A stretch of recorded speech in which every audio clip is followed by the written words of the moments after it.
Hello, everybody. Going back to the 1950s today and talking about the man, the myth, the legend, Vincent Price. Sexy ass Vincent Price. Sexy ass Vincent Price in this movie. Yeah, before he was like super old. Before he was super old. Yeah. Well, 70s rolled around, he was super old. I mean, he was still cool though. We're all getting there. Yeah, he was always cool. Yeah. That motherfucker was always cool. I mean, he had a really, really long career. Yeah, he was funny. Yeah. He was hilarious. Well, I don't know if you know this, but he was also like a little bit, maybe in his later life, was also like something of a gourmet. And him and his wife put out like at least one cookbook, maybe more than that. Yeah. Yeah, and he was liked his food, huh? Yeah. Yeah. Yeah. Good. He's a foodie. Yep. So yeah, he just like seemed like an all around cool guy. Yeah. So we're talking about The Tingler, a movie that the porn version could have the same exact title and no one would know any different. This came out in 1959. I kind of love these old 1950s like creature features. This one is almost kind of, I guess I never really thought about this, but I was like watching another review of it and they kind of said there's like almost like some proto Cronenberg shit going on in this. Yeah, and I'm like, yeah, it's almost kind of like a body horror, like an early body horror type of monster situation, you know what I mean? Yeah. Which I didn't really think of until somebody mentioned that. So this was directed and produced by the late great William Castle. Now, anybody that knows anything about this era of horror, William Castle was like the gimmick guy. And I think this was like his third movie that he did with the same writer. Prior to this, he'd done one called Macabre. And his gimmick on that was he'd give you like $1,000 life insurance policy if you died of fright during the movie. So, you know, he was starting out small. And then the next one, which was the second one the first one that he did with Vincent Price was House on Haunted Hill, the very famous, which has been remade and shit like that. And that one, the gimmick was Emergo, where the skeleton like would come out from like during the part in the movie where the skeleton like came out in the basement or whatever, like a real skeleton would come out in the theater like on a wire and it would like go over the crowd or whatever. So, you know what I mean? Yeah, now, gimmicks and shit. Well, yeah, but it's like there's something kind of charming about that, you know what I mean? Now, this movie actually kind of has two gimmicks, which I actually get why he did it, because one of the gimmicks is like in camera, like in the film.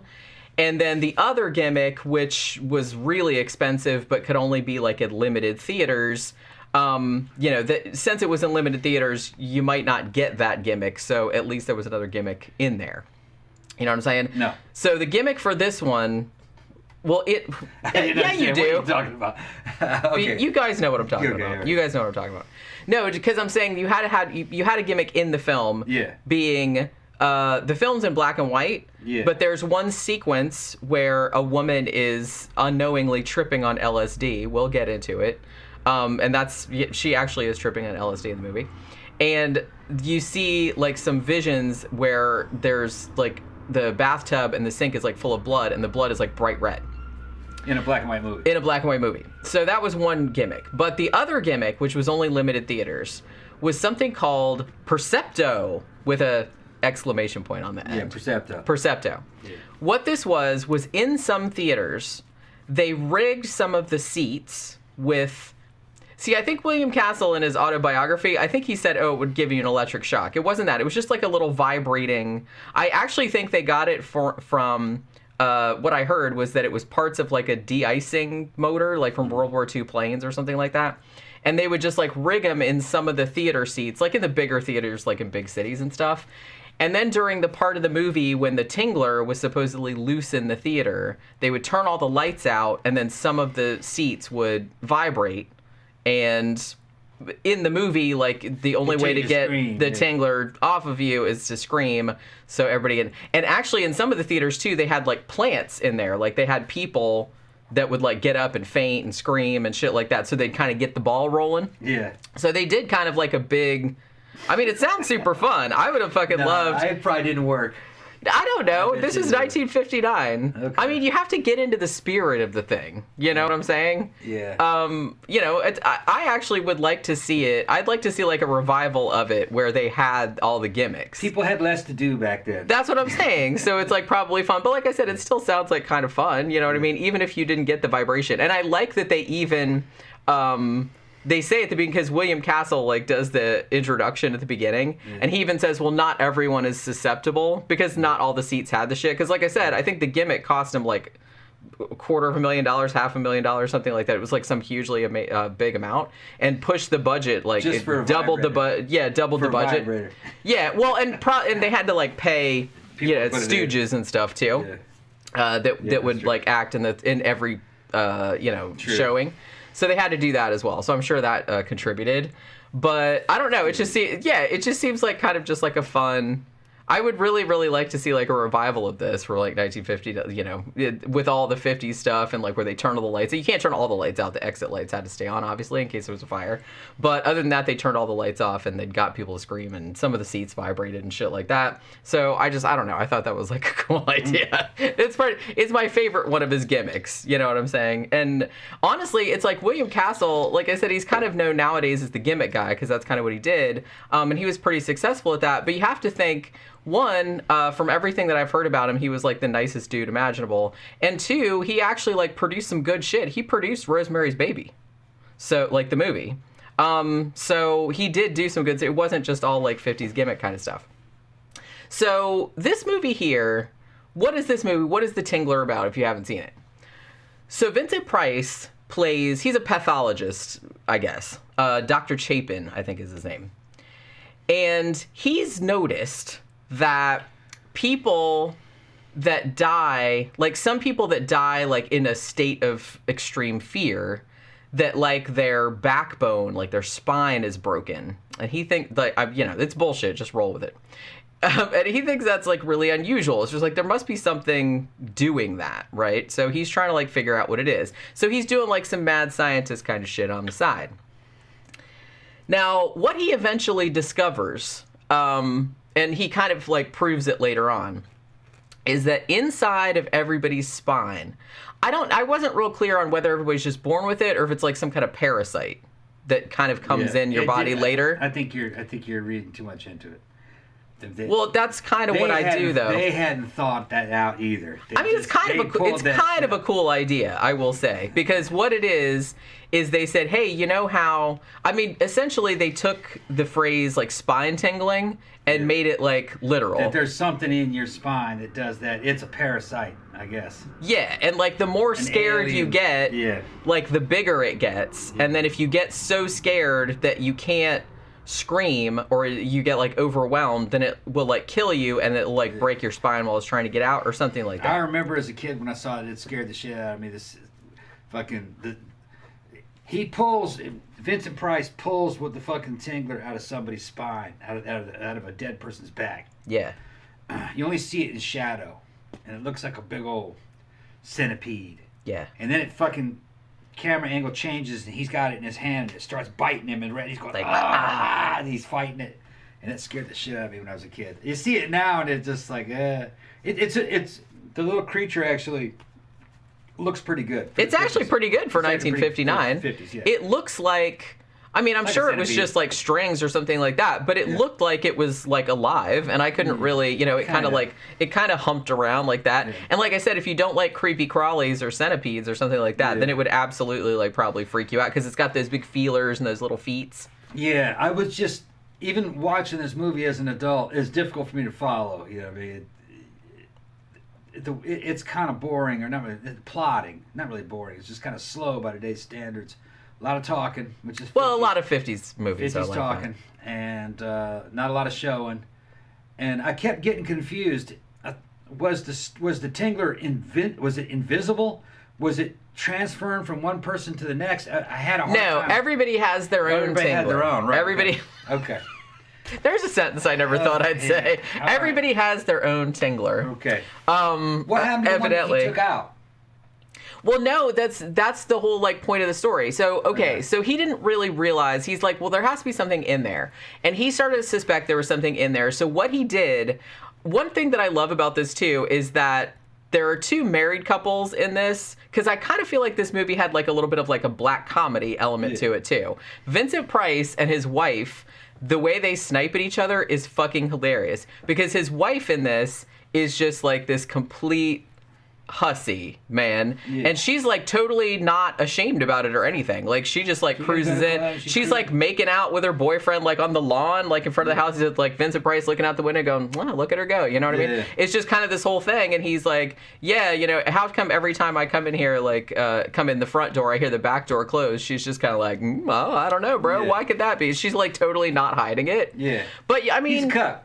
Yeah, well, and you have to believe she's a terrible person. I'm not saying that. Like, and they paint her as that because it's not just that she's fucking around on him, because that could almost be forgivable because he doesn't pay any attention to her because he's always in the lab. But she, like, compounds the error by, she also has a sister who, they live in this big palatial estate. Apparently she's, the wife has got all the money, right? And she's the one that's paying for all of Vincent Price's, you know, science and stuff. Yeah. And, so even though her sister is clearly like 30, she's like, oh, well, I have guardianship over her and she can't do anything I don't want her to do, or she won't get any of daddy's money because I have control of all of it. And the sister wants to marry this guy, Dave, that is Vincent Price's assistant. And the bitchy sister is just kind of like, nah, that's not happening. For some reason. Yeah, well, she doesn't like Dave. Well, no, because she thinks that Dave is going to end up just like Vincent Price. Like, you're going to ignore her just like you ignore me. It's like, y'all going to be in the lab, like, the whole time. And it's like, I don't want that to happen to her. That's her excuse anyway. But like I said, the wife is a terrible person, but deliciously so. She's, like, such a bitch, and it's amazing. I love it. I love her character. It's 50 style relationship problems. I just really, I mean, they're literally like threaten to fucking kill each other like all the time. And I just love how fucking brash she is about all the fucking affairs that she's having. And just like this bitchy shit that Vincent Price says to her like about it. You know, just, it's just great. Like, all the lines between them. It's just like, I think that's probably my favorite part of the movie. It's just the two of them, like, sniping at each other. The thing about the movie that fucking always got me is that he pulled that thing out of the spine, and that thing wouldn't fit in a spine without you not being able to see it. It was pretty massive. Well, yeah, kind of the thing is, the thing that he said at the beginning. Like I said, it doesn't have to make too much sense. It's a 50s sci-fi creature feature, but he did say at the beginning that if you had so much fear in your body, like, the more fear that you had, like, the bigger it would get. So it's not that big usually. Okay. You know what I mean?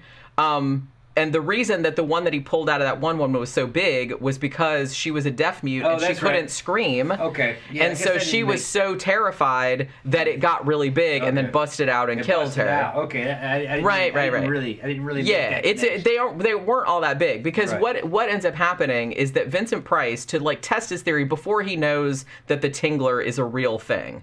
It's just theoretical. Never been observed ever before. In hundreds of years of fucking autopsies. Yeah, but like I said, the excuse for that could be and that in animals that they're little. Yeah. And you know, unless you get so terrified and you can't, let that out. Then it'll stay small so nobody will notice it. It's like, it's plausible deniability. I'm willing to give the movie the benefit of the doubt. 50 science. I'm willing to, Well, 50 science, that's what it was. That's some 50 science. The heart is one big cell. It's 50 science. Yeah, I remember that. What movie was that? I think that was The Amazing Colossal Man. That didn't make any goddamn sense. I'm like, because I saw that movie on Mystery Science Theater. They said, well, we all know that the heart is one big giant cell. I'm like, no, it's not. We don't know that. What are you talking about? Mr. Sciencey Man. They also don't know the difference between a solar system, a galaxy, or anything. Yeah. You know what I mean? Like, they're going to leave our galaxy. To leave our galaxy, we have to enter the solar system. And they'd say some crazy shit like that. Like, they don't know what a galaxy or a solar system. It seemed like they used those two terms, like, interchangeably. And I'm like, those terms are not interchangeable. Those are two completely different things. We're going to go to that. We're going to get into this rocket ship and go to the center of the galaxy. It's 5 million miles away. You're like, oh, it is. Okay. No, it's not. Yeah. But 5 million miles away. All right. Now, really, like, other than the Tingler science in this, which, it's fine. Now, Vincent Price does say one thing, and I'll give him a pass because people did actually think this, probably up until the 60s or 70s, I think, was that your hair and your fingernails keep growing a little bit after you die. For a long time, people did think that. That is absolutely not the case. Pulls away from it. The skin just like kind of shrivels and pulls. So sometimes it looks like that, but they don't actually keep growing after you die. But yeah, so theoretically, he knows there's a Tingler, like, theoretically, that can kill people, that can, make people die of fright, right? So he decides that the best way to test this theory is he's going to shoot his wife, as you do. Yeah. So, you might have to. What you might have to. You never know when that situation might occur. But or shoot your husband or your boyfriend. You know, just saying. You don't know what's gonna happen. You don't know what's gonna happen. Yeah. But yeah, so he doesn't really. I mean, he does want to shoot her. I'm not shoot her dead. I'm not saying that. But he just wants to see. He pretends to shoot her like with a blank because he wants her to be like really terrified. So he can see if the shit is in there. So he does that. You think she's dead. He yanks her onto like the x-ray thing. It takes x-rays of her back and then he sees it in there. So he's like, oh my God, it's like an actual creature that looks like this little doohickey. Now, prior to all this, he happens to meet this guy who was a friend of somebody he was autopsying and wanted to come see the autopsy, again, as one does. And it turned out that this guy and his wife owned a movie theater that played like old silent movies. Now, it turns out that this guy's wife, who he also wants to kill, you find that out later on, is a deaf mute and she can't scream. She also has some other issues. She's super, super afraid of blood, and she seems a little OCD, although I don't think they bring that up in the movie, but she totally has OCD. She's like a germaphobe and everything like that. So she's got some problems. But so Vincent Price thinks to himself, hey, right here is a golden opportunity because here is a woman who's like super nervous and has all of these like phobias, and she can't scream to release the Tingler, like to, you know, get the Tingler off her back, literally. So he's like, I'm gonna go experiment on that bitch without like her knowing about it. Now before he does that, he has his assistant bring him some LSD. Yes, LSD. 1959, it was still legal. Really, I mean, it was just kind of seen as an experimental chemical acid. They were still like doing, like I said, experiments on it. So it wasn't termed, you know, as a narcotic or anything like that, like it is nowadays. The attitude of drugs, the attitude about drugs, a modern person wouldn't understand it. It wasn't until like the 60s and the 70s that drugs started to kind of become controlled by governments. Really, they mostly didn't give a shit what you did. They used to sell fucking laudanum and opium through the mail back in the 1800s, early 1900s. Well, yeah, again, that wasn't illegal. Cocaine wasn't illegal. They didn't really think about it. They didn't care. You had something called right to bliss, which is your body if you want to take it. If you ask me, I think it's the way it should be. You know, because there wasn't much money in it, so there was no reason to kill anybody over it. There's no drug cartels or anything. It's just not worth anything, really. Until it's illegal, then all of a sudden it's worth gold, and then they use governments with it. And I mean, the thing is, like, and we've talked about this before. I don't want to get too far off the topic, but I mean, as long as people aren't like fucking driving around or anything like that, but you know, we already have laws alcohol. like that, like alcohol. So you know, the same kind of shit should apply. So he decides he's going to take some LSD because he's like, well, I would experiment on myself, but I'm not afraid of anything. So I don't know how that's going to work. So he's like, well, maybe I'll take some LSD and that'll freak me out. And then, you know, I can experiment on myself. So there's a great scene where he takes some LSD, he injects it actually in his office. And then he starts to go like, it takes effect like immediately, which I'm not sure if it does. I guess it would be a lot faster if you injected it, like rather than like ingesting it like you normally would. Because it takes a while, but it's pretty much immediate, and he's like, shit starts tilting, and then he's like, the walls! Yeah. And then he's kind of like thinks the skeleton is like fucking with him, and he thinks that the window is locked. He opens it, and he's like, I'm locked in, even though the window is like clearly opening. Yeah. So he's like freaking out. So like I said, he's experimenting with that. He's like, okay, that works pretty good. So I'm gonna go unknowingly like give it to this mute woman and see what happens. So he meets up with the theater guy, and then the theater guy's like, yeah, my wife's not feeling too well. He's like, well, I'll go up there and see what's going on. So he's like, here's this injection. It's just like a sedative. It won't hurt you, nothing like that. And then she has a fucking freak out. She starts seeing like poltergeist activity. You know, she sees like this dude with like a melty face, and he's like fucking with a machete or something. There's like a werewolf hand like throwing a hatchet at her, all kind of crazy shit. And then, like I said, she goes in the bathroom, and the sink turns on, and it's red, like red blood. And like I said, she had a blood, you know, phobia. And then the bathtub also fills up with blood, and like this bloody arm comes out of it and shit like that. Now, they said I don't know if I entirely believe this. They said that how they shot those two scenes was that it was color film, but they actually like painted everything black and white, and I was like, I'm not sure I buy that, because some of it looks like they could have done it like that when it was just like the sink in the wall and shit. Like, yeah, they could have done it like that. And I've seen that done before. But there's some parts, especially where she's in it, I was like, they didn't paint her entirely black and white. That just would have looked weird. And the part where it's her and the bloody tub, it's like way grainier. Even though the movie's been restored, it's actually on Tubi for free if you want to watch it. And that's like the restored version, and it looks like really crisp and beautiful, except for that one scene is real grainy. And I think that's why, because I think maybe it's some kind of they had to do a color layover or something like that made it kind of fuzzy. So I kind of feel like that's what they did. But some of it's still sharp, and that's the ones that I think that they just painted the set black and white without the actress in it. You know what I'm saying? Because that looks all right. But so she sees that and she dies. And then Vincent Price is all kind of like, okay, well, she's dead, so we might as well, contribute, have some science, contribution to science. And so he takes the Tingler out, and it's super big, and then it escapes. And so because the Tingler gets out, and the couple, where the wife died, live above the theater, the Tingler gets down to the theater. So that's kind of how they do this whole meta thing, where if you saw this in the theater back in 1959, they'd be like, the Tingler is loose in this theater. And then the seats would start to vibrate, and people would start screaming, and they turn the lights off and all this other kind of shit. And they also listen to their commitment to this gimmick.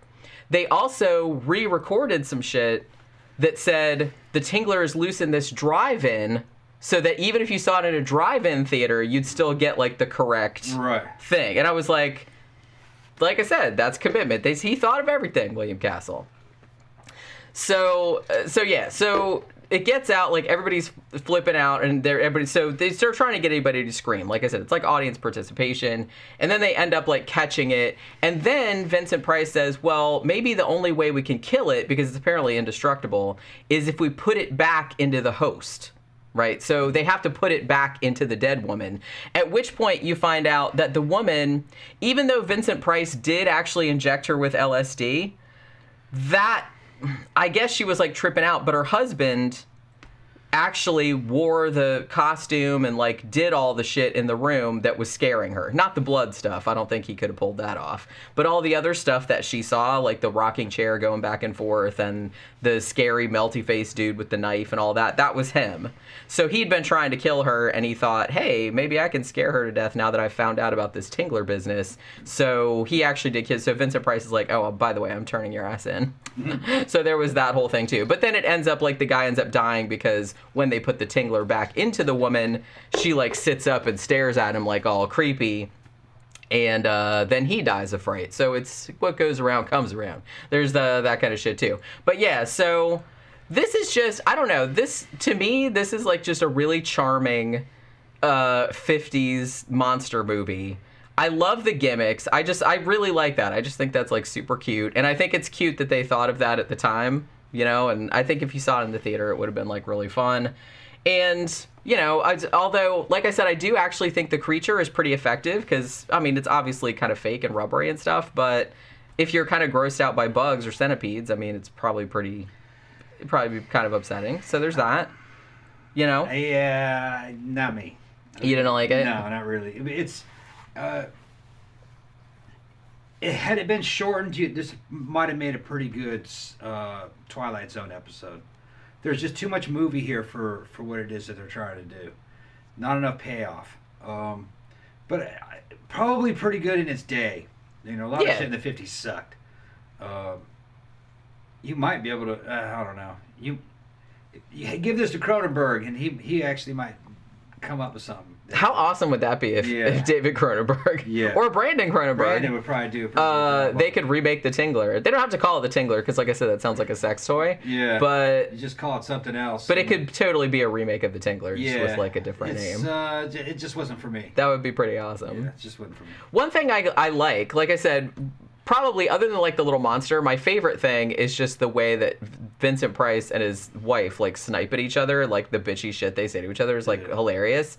And also, I don't know, I just kind of feel like it had like a really good like black comedy kind of tone to it, and I don't know, I just really kind of got into that. I also love that Vincent Price, this is why everybody still talks about Vincent Price and loves him to this day, is that as ridiculous as the premise of this movie was, as cheap as this movie was, it was just like a gimmicky creature feature, he committed. He took that shit seriously. Well, he always did. He always did, and I think that that's kind of why he has like he's so lionized in the horror community, because he never laughed at the movie, he never half-assed it. He came in and he took it seriously, and he actually gave the best performance that he could, and I think that is one of the things that actually kind of makes this work, is that he makes this movie. Yeah, I mean, he's saying like ridiculous things, like like I said, the science behind this is kind of ridiculous, but he just says it with such conviction that you're almost kind of like, oh, okay, I'm kind of buying it. He's tripping out the kids. Yeah, he knows he's tripping out the kids. That's all it is. Yeah. So so he does sell this movie. Yeah. This movie would have been long forgotten without him. It's a terrible premise. But he is pulling out the stops to try to make you believe this shit. Yeah. Your old fucking Uncle Vincent. Uncle Vincent. Trying to put one over on you. Yeah, That's exactly. Really what it is. Exactly. He's definitely trying to put one over on you. Yeah. He knows he is. But he's not, like I said, he's not making fun of the material or anything like that. He always was like really professional. No, he's just trying to trip you out. Yeah. And I just think that's like so great. I don't think this is as good as House on Haunted Hill, because I fucking love House on Haunted Hill. I don't think we've done House on Haunted Hill, have we? No. But yeah, I actually, because that's like more a murder mystery type thing. But this one's like a lot of fun too. And you know what's weird? I was like watching last night, and the guy that plays Dave in this, I was like, that guy looks like super familiar. And so I looked him up, and he was actually he was in movies back from when he was a child actor, like back in the 1930s. But he was in some movies that we reviewed, like from the early 80s. He was in Looker, and he was in Sharky's Machine. He was like Detective Smiley. Yeah. And I was just like, God, I knew he looked familiar. Yeah. I thought he was in he was in a bunch of other 50s movies. This is what you watch when you're in a 50s mood, and you're going to watch like a couple of 50s movies back to back, raining outside and fucking lightning and shit. You're drinking. You can watch. This is actually a good one. I think this is a good one. You don't take any of these movies seriously. They're just there to fucking try to trip you out. Yeah.